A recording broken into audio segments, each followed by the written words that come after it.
मित्रांनो, आपण आलेलो आहे तळबिडी या ठिकाणी. तर गावठी गोठा या चॅनलमध्ये आपलं स्वागत आहे. चॅनलला असा सपोर्ट करा.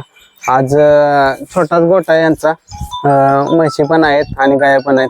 तर जाणून घेऊया कसं कसं त्यांचं नियोजन असतं. काहीतरी नवीन शिकायला भेटेल आपल्याला मित्रांनो. तर चला. तर मित्रांनो, यांचाच गोठा आहे. आज जाणून घेऊया. पहिल्यांदा दादा तुमचा परिचय सांगा. काय नाव आपलं? माझे नाव सुदाम शिंदे. सुदाम शिंदे. हा, आता चला की दाखवा कसं कसं असतंय तुमचे, काय काय कोणत्या कोणत्या म्हशी आहेत किंवा काय.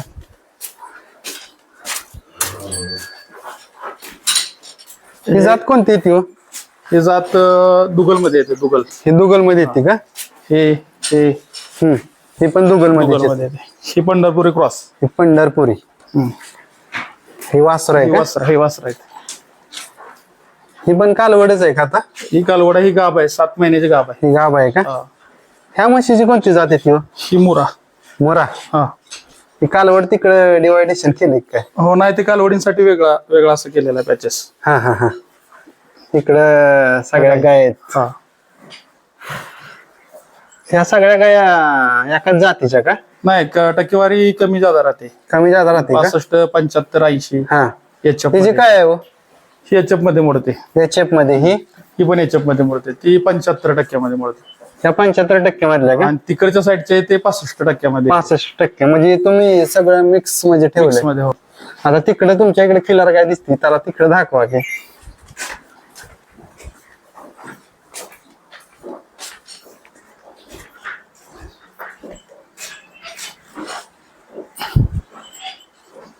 किलर गाय.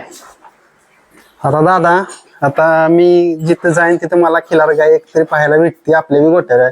काय सांगताल हो तिचं महत्व? खिलार गाय ही पाहिजेलच आहे आपल्याला. हा. कारण ते आपल्या पहिल्या पूर्वजांपासून तिला महत्व आहे. हा आणि दुसरी गोष्ट, खिलार गायचा फायदा ज्याला सांभाळतो त्यालाच कळतोय. हा. त्यामुळे खिलार गाय ही गोट्यावरती पाहिजेच. बैल पण आपल्याकडे आहे का? हो, बैल आहे. मित्रांनो बघा, सगळे त्यांचे घरगुतीच नियोजन चालतं. त्यांच्या घरातील महिला पण सगळं करतात नियोजन, वैरण वगैरे टाकण्यात. सगळं तुम्ही घरगुतीच करताय हा? हो, घरगुती. असं काही जास्त हे नाही. नाही, ती गडी वगैरे द्यायला परवडतच नाही ना. हा.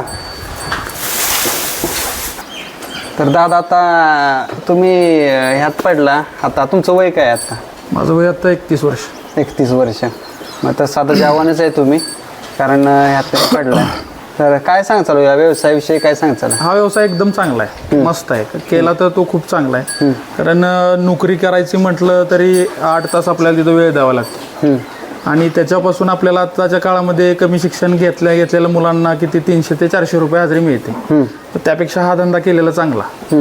त्याच्या पण तो चांगला मनापासून केला तर ठीक आहे. कारण आपल्याला कसं आहे माहिती आहे का, यांना 3 तास सकाळ आणि 3 तास संध्याकाळ एवढंच वेळ द्यायचा आहे. परत दिवसभर तुम्ही कोणतेही काम करू शकता. आणि प्रॉफिट चांगलं मिळतंय. शेणखत मिळतंय त्याच्यापासून. दुधाचं पण चांगलं प्रॉफिट मिळतंय. आणि एक गाय सगळा खर्च वजा करता एक 7-8 हजार रुपये तर बॅलन्सिंग ठेवते महिन्यात. अशा 4-5 गाय असेल तर एकाचं आरामशीर चालू शकते. त्यामुळे हा चांगला व्यवसाय आहे. आता आपल्या गोट्यात म्हशी पण आहेत आणि गाया पण आहेत, त्याबद्दल काय सांगचाल? कसं होतंय, कधी गायचा दुधाला दर आताच्या काळामध्ये दुधाला गायचा दर कमी आहे गायच्या धंद्यामध्ये. तर त्यावेळेला म्हशीचं पण जर जोडीला असेल तर त्यांचं आणि ह्यांचं कव्हर होऊन आपल्याला 4 पैसे शिल्लक राहतात. त्याच्यासाठी तो धंदा म्हशीन गाय ठेवलेला आहे. आता तुम्ही जॉब काय करता सांगा की त्यांना. मी जॉबला तिथला आहे त्रिमूर्ती स्टॅम्पिंग कंपनीत सुपरवायझर म्हणून आहे. मग ते माझी ज्या वेळेला मी मोकळा असतो त्यावेळेला इथं घरातल्यांना हातभार लावतो गाय बघायला. म्हणजे जॉब करत करत हे सगळं करत. मग काय सांगचाल, आता आपल्या इथं तुम्ही कामगार वगैरे ठेवला नाही, एवढी जनावर आहेत तरी? नाही, कामगार नाही. कामगारांनी काय होतं, आपल्या जनावरांवर लक्ष राहत नाही आणि विनाकारण ते पैसे वाया जातात. ते जातात आणि आपला गोटा एवढे दिवस टिकू शकत नाही. आज माझा 8 वर्ष गोटा चालू आहे. मग तो सगळा घरगुती बघतो आम्ही. बाकी बाहेरचा माणूस वगैरे काही ठेवलेला नाही. आता आपण कसं नियोजन कसं असतं गोट्यावलं? कसं आहे, सकाळी 6 वाजता चालू करतो रुटीन त्यांचं. 6 ते सकाळी 10 वाजेपर्यंत त्यांचा. सकाळी उठलं की आतमध्ये घेतलं खाद्य दिलं की परत लगेच धारा चालू करतो. दूध चालू केलं की कुट्टी चालू होते. कुट्टी 10 वाजेपर्यंत असते. 10 वाजता पाणी दाखवतो. परत नंतर एक कुट्टीचं बकेट असते 11 वाजेपर्यंत. 11 वाजता पूर्ण गोटा ओपन असतो म्हणजे मोकळाच. कुट्टी वगैरे काय ठेवत नाही. ते 4:30 वाजेपर्यंत त्यांच्याकडे परत फिरकत नाही. कारण तेवढ्या वेळामध्ये त्यांना फक्त रवतच करून द्यायचं, बाकी काय नाही. 4:30 ते 4:30 ला परत खाद्य देऊन मग कुट्टी चालू. 6:30 वाजता परत पाणी 7 वाजता धारला चालू. 7:30 ला बंद. एवढं रुटीन आहे. आणि त्याच्यानंतर मुक्त गोट्यामध्ये सोडून देतो त्यांना. मग आता आपल्या जनावरांना वैरण वगैरे काय काय असते? हत्ती घास, शाळवाचा कडबा आणि आता सध्याच्या काळामध्ये ऊस वाढ आहे आणि ऊस असतो. एवढं. मग आता सीझन वाईज वैरण बदलता का? सीझन वाईज वैरण बदलतो. ज्यावेळेला मका असेल जास्त त्यावेळेला मका देतो. आता थोडं वाढ असते ना, मग वाढ पण आपल्याला परवडलं पाहिजे. शाळवाची वैरण आहे आता, शाळू मिळतो, शाळवाची वैरण आहे आणि हत्ती घास असं चालू आहे. म्हणजे सगळं थोडक्यात मिक्सिंग मध्ये असतं. ज्यावेळेस जे पीक येईल ती वैरण देतोच, ते पीक देतोच. मग ह्यातनं आता आपल्याला शेणखत वगैरे तुम्ही सांगितलं, तरी वर्षात एका गाई मागे किंवा 2 गायांच्या मागे किती शेणखत भेटतं? तसं एका गायच्या मागं 2 गायच्या मागं का नाही 1-2 टेलर शेणखत साठतं वर्षाला. 1 ते 2 साठतं. मग आता कुठेतरी ह्या तुम्ही गायांचा व्यवसाय म्हशींचा करताय, शेतीला फायदा होतो का? भरपूर. आज माझी शेतीची 12 एकर शेती त्याच्यावरतीच अवलंबून आहे. ती सगळं शेणखत मी त्यांनाच वापरतो. तेव्हापासून माझं उत्पन्न वाढलं. ऊसाचं उत्पन्नामध्ये पहिलं 1-1.25 टनाने जात होतं, आज 2 टनावरती ॲव्हरेज पडायला लागलं. म्हणजे त्यांच्यापासून माझा भरपूर फायदा झाला. दुय्यम फायदा आहे त्यांचा. म्हणून ते गायचा व्यवसाय चालू केला. म्हणजे जरी दुधाचा दर कमी जास्त झाला तर इकडं चालू होतं. कुठंतरी बॅलन्सिंग ठेवायला लागतं. आणि हा व्यवसाय असा आहे की थोडंसं दर कमी झालं तरी तो धंदा बंद करून चालत नाही.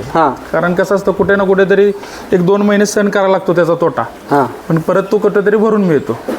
म्हणजे ती जिम्मेदारी आपली आहे की आपण ते कसं टिकवून ठेवायचं, काय करायचं. दर कमी झाला तुम्ही लॉसमध्ये जाऊ शकत नाही. आणि हा धंदा असा बी आहे की दर वाढला म्हणून 1 आणि 2 लाखाची गाय घेऊन पण चालत नाही. कारण काय होतं, जे नवीन व्यावसायिक आहेत ते काय करतात, नवीन क्षेत्रात उतरतात, त्यांना कळत नाही, अनुभव नसतो. 1-1.5 लाखाची गाय घेतात, त्याच्यापासून त्यांचा काहीही प्रॉफिट होत नाही, त्याचा तो संपतो व्यवसाय. त्याच्यामुळे जास्त कॉस्टली पण गाय घ्यायची नाही, आपल्याला थोड्या ह्याच्यातून वर जायचं. आज आमचा हा गोटा पहिला 25% गायपासून चालू केलेला आहे. ते आता याच्यापर्यंत आपण पोहोचलेलो. मग आता तुम्ही सगळ्या मिक्स जातीच्या गाय ठेवल्या? दोन्ही पण आहेत. मग आता दोन्ही पण क्वालिटीच्या आहेत त्या. मग त्याच्यामुळे काय फायदा काय होतो? याचा तेच की फायदा आपला. आता समजा एचएफला फॅट कमी राहते, मग ते 60-65% वालेल्या गायीला फॅट जादा राहते, ती जरा ओढून काढते फॅट तिचा.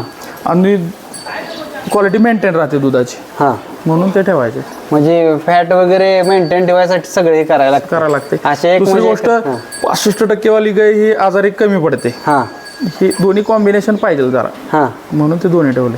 म्हणजे दोन्हीत काय खर्चाचं काय नियोजन असतं? खर्चाचं काय नाही. खर्चाचं म्हणला तर 65% वालीला जरा खर्च कमी राहतो. पण तुम्ही जर बघितलं तरी एचएफ गायला खर्च जरी जास्त असेल तरी दुधाची क्वांटिटी जास्त असते, त्याच्यामुळे एवढासा काय प्रॉब्लेम येत नाही. मग आता आपल्या गोट्यावर असं वेगळं काय तुम्ही नियोजन करता का त्यांचं, किंवा दूध 1-2 लिटर वाढावं किंवा असं जोपासणं? दूध जर वाढवायचं म्हटलं का नाही तर तुम्ही कृत्रिम मध्येच जर बघितलं तर बाजरी वगैरे, शिजवलेली बाजरी वगैरे ही जर दिली तर चांगलं. गुळ, बाजरी तुम्ही ते थोडंसं ही पण पाहिजे आपलं मिनरल मिक्सचर. पण दूध वाढीसाठी म्हणला तर तुम्हाला सांगतो बाजरी वगैरे चांगली. बाजरी आणि गुळ शक्यतो द्यायचं, त्यांना दूध चांगलं मेंटेन राहतं. आता तुम्ही सांगितलं आपल्या गाया मुक्त असतात किंवा रात्रीच्या तुम्ही सोडता मुक्त, तर त्याचा काय फायदा होतो? त्याचा फायदा म्हणजे काय माहिती आहे का, गाय सीमेसला वेळेवर येते.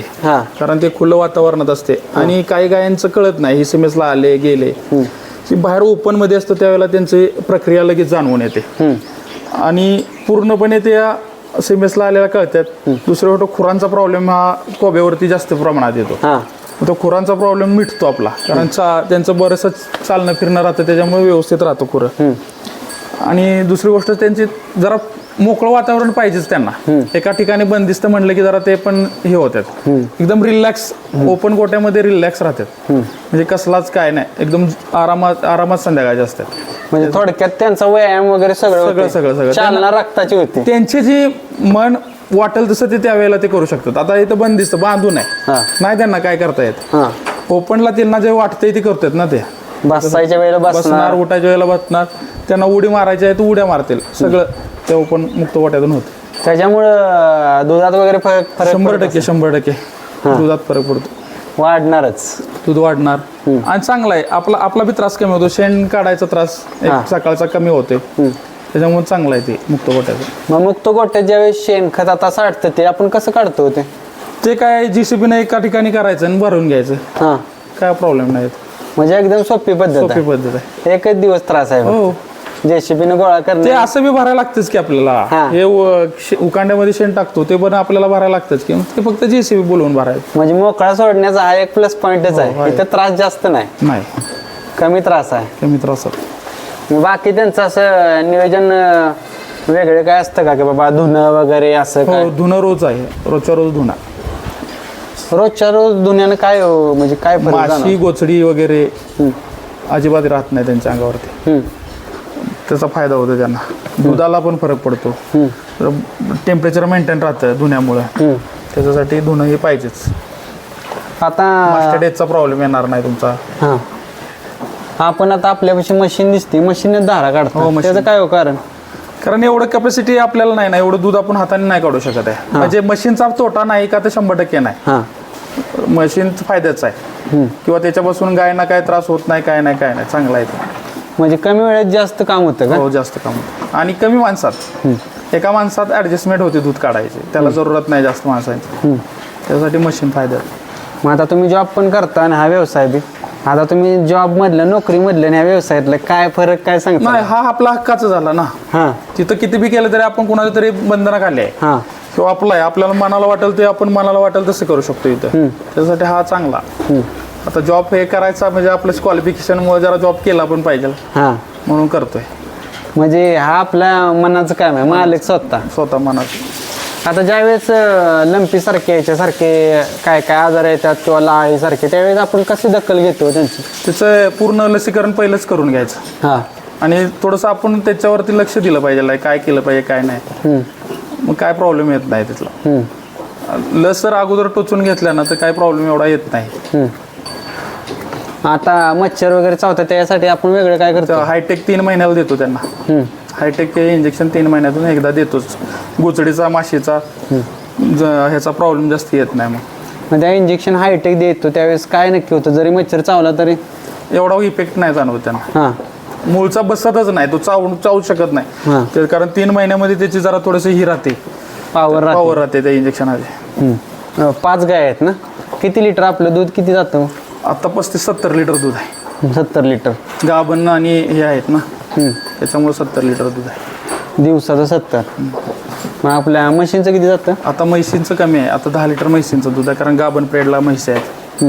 मग आपला सगळा खाद्याचा वगैरे वैरणीचा खर्च निघून किती आपल्याला प्रॉफिट? कसं असतंय, आता बिल आमचं बघा 1 लाखापर्यंत जातं. 50% शिल्लक राहतात, 50% जातात. हा 50% खर्च त्यांना करायचा लागतो, तर आपल्याला त्यांची पण सेहत बघायला लागते. 50% शिल्लक राहतात, 50% जातात. म्हणजे कुठेतरी नोकरीपेक्षा व्यवसायात चांगला फायदा आहे, प्रॉफिट आहे. हो, आणि हा आपला शेती म्हणले की शेतकऱ्याला हा धंदा व्यवसाय केला. चांगलाच आहे ना. हा शेतीसाठी पूरक आहे हो धंदा, काय याला वेगळा असं काय करायचंच नाही. तर मित्रांनो, त्यांनी चांगला संदेश दिला आपल्याला. जॉब करत करत किंवा शेती आपली असली तर हा व्यवसाय आपल्याला केलाच पाहिजे. केलाच पाहिजे. तर तुम्ही सगळी माहिती सांगितली त्याबद्दल धन्यवाद.